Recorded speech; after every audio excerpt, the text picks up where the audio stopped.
明明是炽热炎炎的夏天，天空却下起了鹅毛大雪。起初人们以为这只是天降异象，却没成想这居然是末世的开端。所有接触到雪花的人都被病毒感染，血条直接读秒归零。至此，人类生存环境日益恶劣，秩序和规则将逐渐崩坏。而我绑定末世签到系统，只需要每天签到便能获得一种神秘物资。好，既然生存规则都变了，那就别怪我不客气了。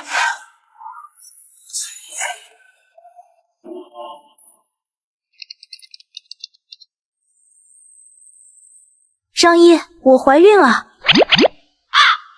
那恭喜你了。难道你就不打算负责吗？我负什么责任？我每天给你送完快递就走了。你怀孕跟我有什么关系？渣男，你上个月送过我1瓶洗发露，我洗完头之后大姨妈就不来了。今天查出来怀孕，还说跟你没关系吗？真是离谱他妈给离谱开门，离谱到家了，大傻波一。张一，你别想逃避责任，你得给我30万的彩礼娶我，否则我就告你弱奸。我叫张一，今天是女朋友，哦不，应该是前女友柳如烟考研结果出炉的日子，没有等到喜讯，只等到了一串冰冷的文字信息。张一，我已经上岸了，我们分手吧。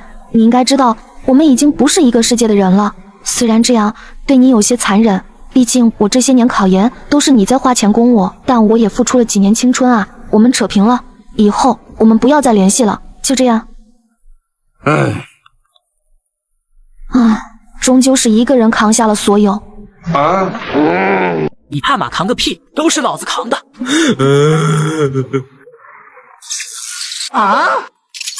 恭喜宿主成功绑定末世签到系统，5小时后全球将气温骤降，人类秩序将会崩坏。本系统每日将为宿主提供签到奖励，选项包括生活物资、武器装备、材料能源、体质强化等等，所有奖励会储存在系统空间中，随宿主意念拿取。现在正3伏天呢，我汗都没停过。你跟我说今天晚上下雪。今日签到奖励补发，选项如下：1无限饮食，2医用急救包，3黄金沙漠之鹰1把，配备无限弹匣，4一棍喷完就帅出天际的发胶。玩的这么真实，那我选1。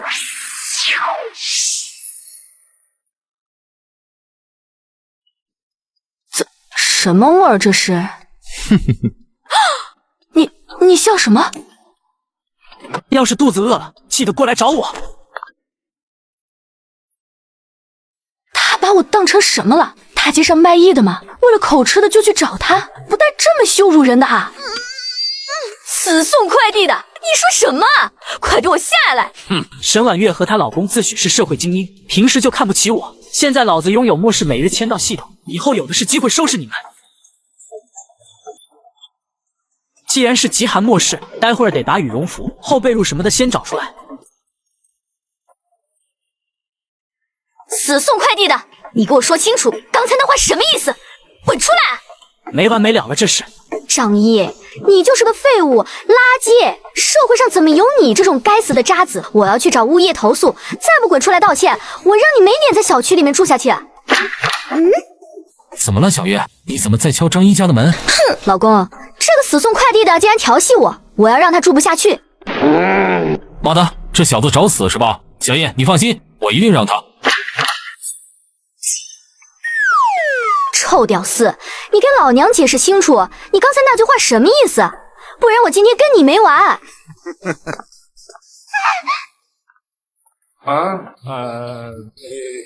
张一回来了，工作一天肯定累了吧？那个啥，早点休息啊。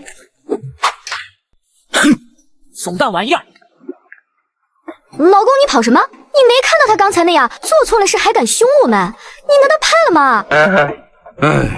老婆，你错了，我是为了咱们的安全考虑。咱们是社会精英，他是底层的垃圾，他肯定会眼红我们。你要是给他惹急了，他发疯报复，咱们怎么办？那怎么办啊，老公？咱们报警吧，把他抓进去。依我看啊，张一性格懦弱，没彻底把他逼急，他是不敢做什么的。真的？当然是真的。幸好张一不是什么地痞流氓，否则自己可打不过啊。今日签到奖励选项如下：1特殊材料制成的保暖内衣1万套，2无线电池包，3 1000T 的 U 盘1万个，4一盒吃了就根本停不下来的口香糖。我选1。这是什么？在小区路灯的照耀下，一个年轻人的脸上忽然长出了鸡蛋那么大的青色脓包，不止脸上、手上、胳膊上，凡是裸露出来的皮肤，纷纷长满了脓包，看起来非常吓人。这是什么？救我！救我呀！死人了！很快，周围的人惊恐无比，四散而逃。所有人都被这一幕吓懵了。张一皱着眉头仔细地看着，这些长出脓包的人，刚才都是在外面玩雪的，所以这血有毒，而且毒性极强，有点猛啊！一场诡异的毒血降临蓝星，凡是接触到毒血的人，最后都倒在了雪地里。全世界都乱套了，无数人在求助，在哀嚎。而我靠着每日签到系统，在这几天内获得了无限饮食，实力等级提升，恒温炉可以把无限子弹的沙漠之一。此时小区地下车库已经挤满了人，都是幸存者来这里交换物资的。我有一个3万毫安的充电宝，现在还有一半的电，想换一瓶矿泉水。我这里有一条华子，换方便面、面包。我有一根火腿肠，想换退烧药。张一走着走着一顿，看到了王胜和沈婉月两口子也来交换物资了。不过漠视好几天了，金银首饰这些现在都是废物，根本没人去光顾他们。此时沈婉月抬头正好碰见张一的目光，脑海里情不自禁想起那天张一说过的话。张一曾说过，肚子饿了让我去找他，难道他早就知道会下大雪吗？张一没理会他们，而是继续向前逛着，毕竟他不喜欢主动，被动享受才是极好的。就在这时，一个姿色不在沈婉月之下的极品让张一眼前一亮。只见此女嘴唇微微有些苍白，但花瓣唇外形尽显妩媚，两个大句也是可爱至极。不过她面前摆放的都是名牌包包和化妆品，跟沈婉月两口子一样，看都没人看。小区什么时候有这种极品了？张一一边观察着，一边偷听他人的谈论，整理出有用的信息。第一个就是血里面的毒素只有皮肤接触才会传染，并不具备空气传染的特性。第二个好消息是，有人将皮肤用塑料袋包起来，然后穿上厚衣服，再打伞挡雪，就可以在积雪不深的地方行走。第三个消息则让张一有些担忧，听说那些被雪毒死的尸体，瞳孔全部发白，都以极其扭曲的姿态被冻僵了。那这些尸体以后不会全变成丧尸吧？一旦天气回暖，他们会不会活过来？帅哥你好，我叫林雪，请问你有没有面包、方便面之类的？我这些名牌包包都是花好几万买的，能不能换点吃的？张一回神，忍不住微微挑眉，肆无忌惮打量着林雪的俏脸。你这些东西没用，能不能来点实际的？林雪紧咬嘴唇，她也清楚，都末世了，名牌包包什么的都是浮云，谁还有心思打扮？哎，早知道就交个男朋友了，至少也有个依靠啊。现在唯一有价值的也就自己的身体了，但我不能这么容易就和他甜蜜双排。帅哥，那这个行不行？随即林雪掏出一个黑色塑料袋，只是她没注意到自己的身份证掉在地上。张一接过塑料袋一看，当场满头黑线，这里面全是各式各样的内衣，甚至有的衣服上还散发着海鲜的味道。靠腰脸，嘴上喊着帅哥，实际上居然把老子当臭屌丝了。帅哥，这都是我穿过没洗的，你游戏的时候应该会用到吧？滚你妈的！张一随即将塑料袋丢了回去，从自己口袋掏出一根火腿肠，这个和我很像，我住5栋301，想要吃的就来我家，大家都是成年人，你应该懂我的意思吧？张一说完给了他一个眼神，收起火腿肠转头离开了。林雪苍白的嘴唇都快咬出血了，但也只能无力的看着。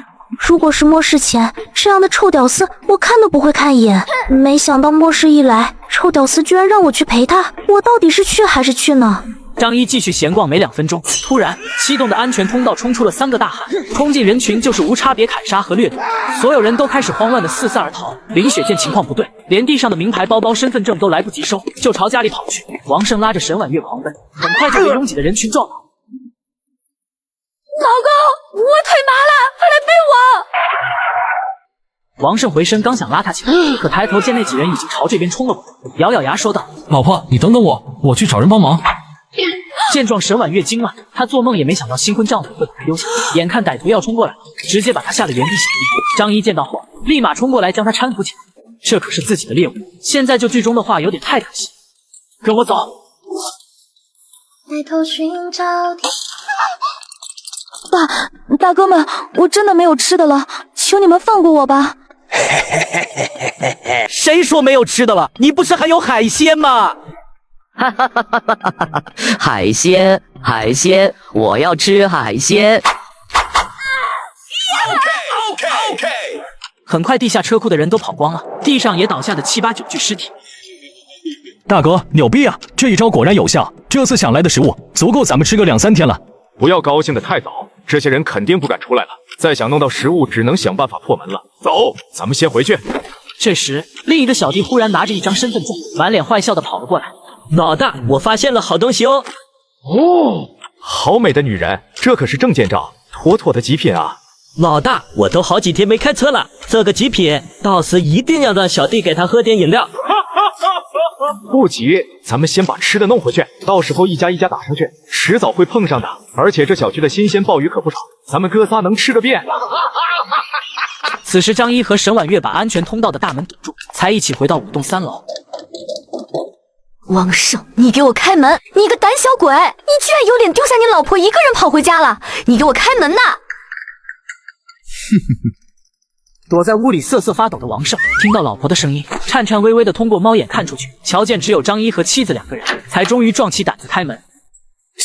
小月，你没事呀？快进来吧，不然那伙人又冲过来了。哼！沈婉月甩开丈夫的胳膊骂道：“王胜，你还是不是男人啊？结婚前你是怎么跟我海誓山盟的了？遇到危险就抛下我自己跑了，我真是瞎了眼才嫁给你。”眼见张一在一旁看戏，王胜面色有些难看，撑起笑容说道：“是这样的，小月，我不是害怕，我那不是找人帮忙吗？就是没人愿意帮我，我是跑回来找工具，准备去救你的。你要相信我啊，小月。”你关门干嘛？家里什么吃的都没有了，刚才连我的金手镯都丢了。我还年轻，我不想跟着你饿死啊！此时沈婉月无助到了极点，王胜同样很无助，面对这种情况也没有一丁点办法。忽然，王胜把目光瞧向了憋笑吃瓜的张一，才终于发现了不对劲。这小子气色怎么这么好，面色红润，没有一点挨过饿的样子。那个张一，你家有吃的吗？有，而且还很多呢。闻言，沈婉月也停止哭泣，眼睛亮了起来。太好了，张一，能不能分我们点吃的？那自然是不行的呀。你。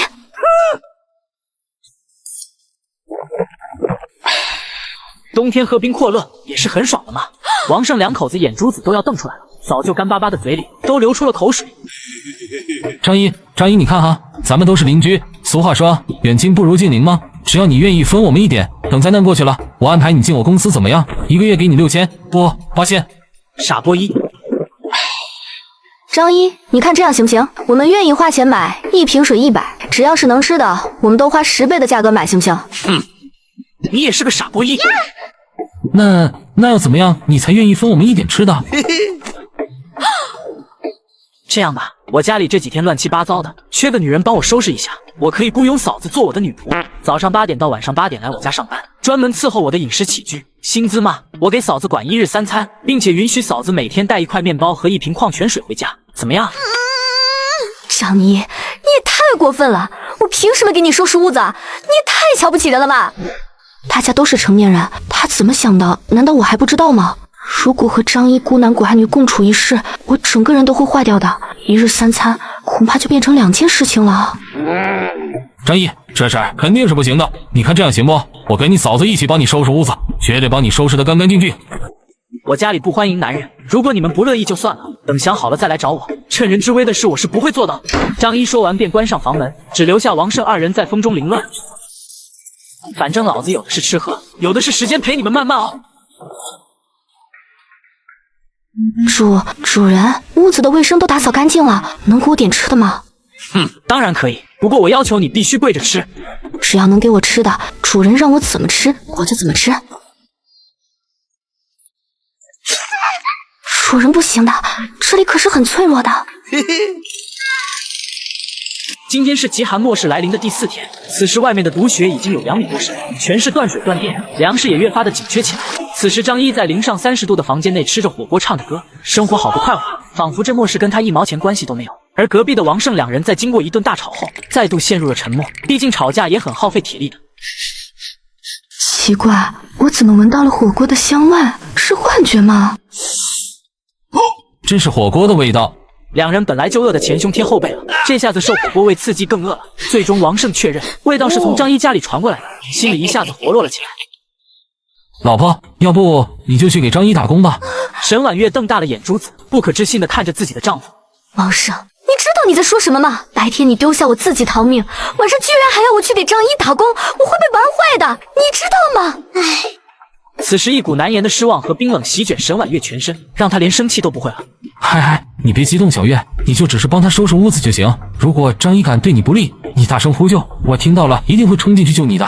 沈婉月没了大吵大闹的心思，她彻底看清了王胜的真面目，胆小如鼠，薄情寡义，为一口吃的，甚至愿意把自己奉献出去。瞧见妻子这个模样，王胜急忙解释道：“小月，我真不是骗你，你要相信我，咱们是幸福者，只要稍微退让一下，就会有食物吃。”所以你能把自己老婆也让出去，对吗？如果他有能力，完全可以去抢劫张一，何至于两口子都在这饿肚子？不是的，你怎么就听不进去呢？我不是这个意思。好，我去陪张一，就算鲍鱼被玩坏也不用你管。说完，沈婉月就朝门外走去。王胜伸手想要喊住妻子，却又停了下来。而沈婉月发觉丈夫根本不拦着自己，一颗心也彻底死了。此时，张一左手大口吃肉，右手享受着冰啤酒，简直不要太快活。这就扛不住了吗？张一，我做你的女仆。沈婉月开门见山，感受到扑面而来的火锅浓香，已经彻底死掉的心慢慢活了过来。也许跟着张一是个不错的选择，起码能活下去。不过张一怎么穿这么少？他不冷吗？我这个人说话算话，既然嫂子都来辛苦给我做卫生了，那之前说的话也会算数。说完，张毅丢给王胜一块面包和矿泉水。王胜道谢后想都没想撕开包装袋就狼吞虎咽，完全不顾虑沈婉月的感受。进来吧，嫂子。沈婉月看着客厅里冒着热气的火锅，再也矜持不住，走了进去。小月，你放心吧，有事你就叫。王胜话没说完，张一就狠狠地把门关上，只留他一人在风中凌乱。而沈婉月这边刚一进门就哑妈呆住。我感觉全身都好热啊，可外面明明冷得要死，他家居然热得和夏天一样。嫌热就脱吧，鲍鱼捂热了就不好吃了。张一淡淡说完，便自顾自地回去继续吃火锅。沈婉月红着脸抿了抿嘴唇，一边脱下厚厚的衣服，一边说道：“张一，我2天没吃东西了，能不能让我先吃点东西啊？”忘记自己的身份了吗？教主人。你。沈婉月刚想发飙，可肚子又传来饥饿的疼痛，想到丈夫拿到面包连分都不分给自己一口，眼眶再次红润了。主人。闻言，张一点头，随后拿出一张写满字的 A4 纸丢过去，这上面是女仆守则，记得好好遵守。沈婉月疑惑捡起来，美眸瞬间瞪大。1，在主人家不准站着，所有行动必须跪着，如有违规，1天不准吃饭。2，见到主人回来必须行事下作礼，如有违规，1天不准吃饭。3，只有主人一个男性在时，女仆必须穿破制女仆装，如有违规，1天不准吃饭。10，主人的话就是权威，如果有顶嘴行为，死。这哪是什么女仆守则？这完全是岛国小电影里面的女奴守则啊！沈婉月当场将 A4 纸撕成粉末，愤怒地把衣服穿了回去。张一，你太过分了，没有你这么侮辱人的！我要回去。沈婉月说完转头就走。张一冷冷地看着，掏出了黄金沙鹰，枪口对准了他的后背。既然女仆不听话，那就不用留了。可沈婉月刚准备开门时，手却顿住了，因为刺骨的寒冷再次袭来。好不容易体验到了温暖，现在又回到寒冷，心里和身体满是抗拒。这种抗拒甚至还大过了张一的女仆守则。我不想再回到那个冰冷的家，不想再面对那个懦弱又虚伪的丈夫，我不想再饿肚子了。沈婉月终于说服了自己，那高傲的头颅重重磕了下去。主人，我错了，请您原谅月儿吧。这一刻，他放下了所有的骄傲，甘心地留在301，只为了能活命，即使做一条旺财。绝美人妻竟然为了食物主动来我家打扫卫生，并甘愿奉上洗白白的海鲜，而我却不满道：鲍鱼不要洗得太干净，要保留一些食材本身的味道才好吃。此时张一看着沈婉月终于向自己垂下了高傲的头颅，点了点头，满意的说道：既然选择留下，那就好好遵守守则，念在你是初犯的份上，原谅你一次。随后张一笑着收起枪，扔给了他一套衣服，这是用特殊材料裁剪而成的女仆装，既保暖又好看，快穿上让我看看合不合适。沈婉月红着脸小声说道：主人，那我马上去换。沈婉月刚想转身去卧室，却被张一叫住了，在这里换就行，都是自己人，不用跟我见外的。此时沈婉月已经羞愧到无地自容，但为了吃的，也只能乖乖照办。很快他就换好了衣服，张一看后很是满意，随即起身朝沈婉月走了过去。王胜在吃完面包后，就趴在张一的房门口听动静，可隔音太好，一时半会儿听不到什么，只能忍受从里面传来的火锅香气。过了一会儿，里面传来了妻子凄厉的叫声，王胜的表情瞬间扭曲了起来，有心想拍门，可想到张一强壮的体格，以及日后可能吃不到面包，抬起的手又放下了。张一，别让我找到机会，否则我弄死你！3个小时后，张一在浴室放好了热水，让沈婉月自己去把东西洗出来，随后回到沙发上抽着烟，感叹着这才是人过的日子，不愧是舞动的楼花啊，简直可以甩柳如烟几条街，真是润啊！而且自从实力等级提升后，我的身体素质全面变强了。真正的全方位变强。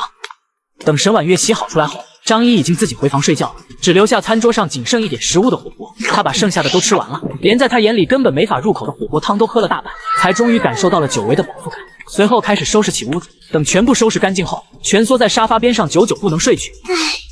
张一家里不仅暖和，而且还有吃的，简直就是人间天堂啊！什么尊严、贞洁，在吃饱面前不值一提，活下去才是最重要的。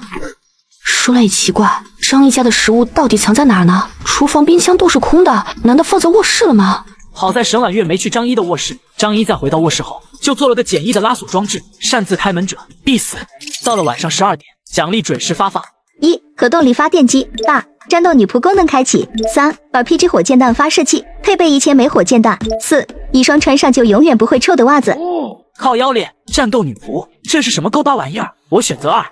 女仆1沈婉月，系统评分82分，实力1级，女仆套装5。而张一注意到界面下方有一个小开关图标，旁边写着宿主可控制女仆是否受孕。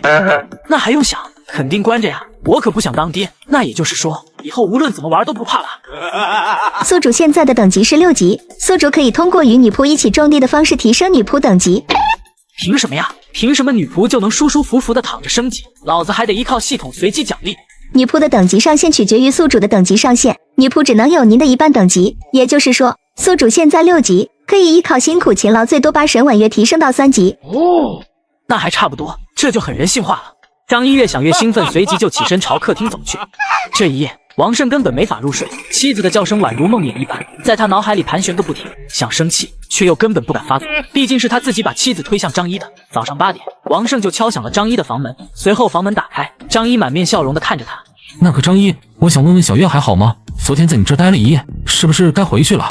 王胜说完，抬头越过张一，看见已经穿好衣服、满脸红润的妻子，心里的醋意和愤怒瞬间就要爆发了。可他还是不敢。瞧我这脑袋，都把这事儿给忘了。昨晚和早上嫂子很给力，把我家收拾得很干净，我很满意。嫂子操劳了一整晚都累了，你快回去休息吧。沈婉月听到张一话里的深意，脸色的羞红更厉害了，想到还湿润的海鲜，有些不敢看丈夫的目光。不了，我还有厨房和卫生间没清洗干净呢，今天就不回去了。老公，外面冷，你赶紧回家吧。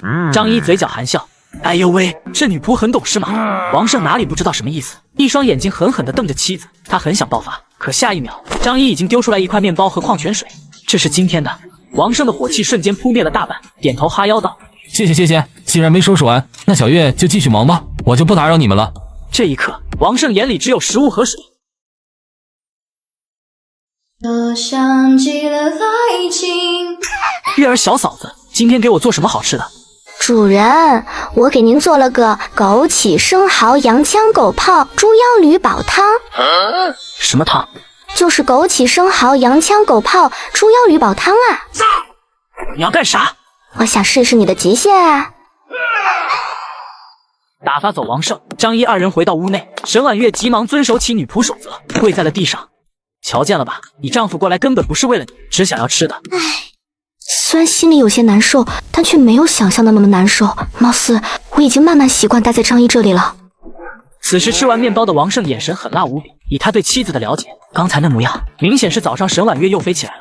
臭婊子，才一晚上就要被收拾得服服帖帖了。我看你早就想去张一那了吧？妈的，不行，总是这么受制于张一可不行，我得想办法把他的食物全部弄到手才行。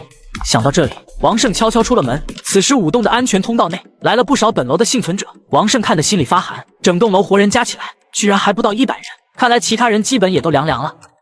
各位，现在情况危急，我觉得咱们应该团结起来，咱们还活着的几家应该组成一个联盟，资源共享，利益同存，一起应付这场危机。别光说空话，大家都饿着肚子呢，怎么跟你资源共享？我觉得咱们应该一起行动，挨家挨户的敲门找物资。昨天梁猛都敢杀人了，那咱们也不能坐以待毙。他们才3个人，咱们10几个人，还能怕了他不成？那收到的物资怎么分呢？凡是加入护卫队的，物资平分。那如果家里没有青壮年呢？家里就我自己，我老公估计早就被毒死在外面了。是啊，我觉得你这个分配法不行。我跟我老伴都60多岁了，最好是你们抢到的物资，每一家都要分一点，老年人优先。闻言，王胜眼里闪过狠辣。死老太婆，还想白吃白喝？老子管你死活！就按照王胜说的办，谁出力谁才有吃的，不愿意出力的。你人嘛，要是愿意跟老子练习开车，兴许老子还愿意给你分一点。什么都不想付出的，那就乖乖等死吧。这话一出，所有人都乱了，指责声不断。你这是什么话啊你这是趁火打劫，我告诉你。就是，别以为我们女人好欺负，我们女人也是能顶半边天的好吧？你也不看看自己长什么样，长得丑倒是想得美。闻言，那个男人脸色阴沉下来，抓住叫得最大声的中年妇女的脑袋，砰砰的往墙上砸，一下又一下，血花四溅。这一幕把所有人都给吓傻了，男人们互相对视一眼，仿佛打开了某个枷锁。兄弟们，把这些女的都抓起来，漂亮的留着，老的丑的都送他们去见太奶，免得浪费粮食。一时间楼道惨叫连连，王胜见状已经被吓懵了。怎么事情发展成这样了？我的计划是等护卫队组建起来，就可以威胁张一把食物交出来，也能救回自己老婆了。这完全不按剧本走啊！王胜终究还是小看了人性的恶，以他胆小如鼠的性子，现在只能抱头鼠窜，跌跌撞撞的逃回家中。主人，外面好像吵起来了，发生了什么？管他呢，你只需要专心做好自己的事就行了，至于其他的，不用你操心。十几分钟后，几个男人看着自己的杰作，脸上都带着疯狂的笑容。哥几个，以后这舞动就是咱们说了算了。哎，王胜呢？逃哪儿去了？算了，估计是逃回家了。要我说，咱们从今天开始，挨家把门给撬开，漂亮的海鲜咱们共享，找出来的食物咱们平均分配。王胜那个狗崽子既然敢逃命，那就没他的份儿。碰上的话，也送他去见太奶。祖哥，你怕是不知道吧？王胜的老婆可是咱们舞动的楼花，长得那叫一个水嫩啊！要不咱们就先从他家开始好不好？这话一出，几个男人纷纷眼睛一亮，显然都是对沈婉月垂涎已久。不急不急，咱们首先以搞吃的为主，等咱们能吃饱了，那些鲍鱼还能逃出咱们手掌心吗？与此同时，其他楼栋里，男人们也已经联合起来，挨家挨户的找食物、抢鲍鱼，乱成了一团。而此时3栋的林雪已经吓得浑身发抖。她是一个女主播，平常喜欢吃零食，囤积了不少零食，所以要比其他人坚持得更久。但是现在，林雪的末日要来了。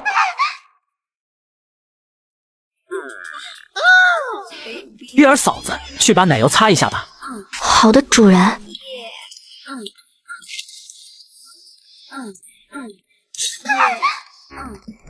此时3栋居民楼，好几个男人正挨家挨户的撬门。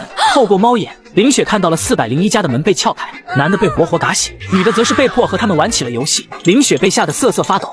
怎么办？我可比那女人漂亮多了。一旦被这些男人发现了自己，海鲜就不是坏掉了，而是直接烂掉了呀！突然，林雪想起了在地下车库碰到的那个男人，而他所在的3栋和5栋距离也就间隔了20多米。透过窗户，他能看到张一家的阳台。终于在丢了无数个瓶瓶罐罐后，一瓶护肤品砸中了玻璃，发出的声响引起了张一的注意。快来救我！他们要闯进来了！声音极大，迅速引起了门外男人们的注意。我怎么听到女人的声音？老大，声音是从403传出来的，这家还有女人。那就撬门进去看看。我倒是好奇，他在找谁求救？那老大他怎么办？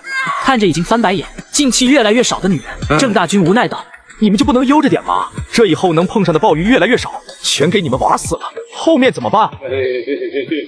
老大也不能怪我们，实在是他体质太差了。行了行了，下次再碰上过得去的，都给我慢慢来。随后，郑大军带人来到了林雪家门口。很快，撬门的声音传来，林雪立马冲张一呼救起来。他们要来了，快，求求你救救我！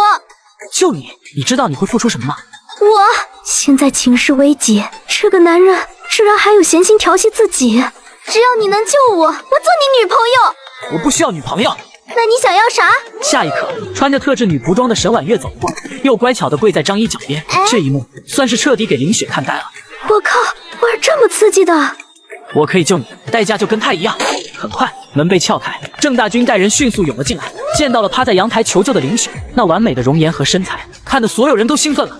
兄弟们，咱们赚大了，还真是个极品。我以前怎么没发现，咱们这栋楼还有这么漂亮的妞儿？要不是末世，我可没机会给她喝饮料。听着身后传来的各种纯洁笑声，林雪要被吓哭了。你们不要过来啊！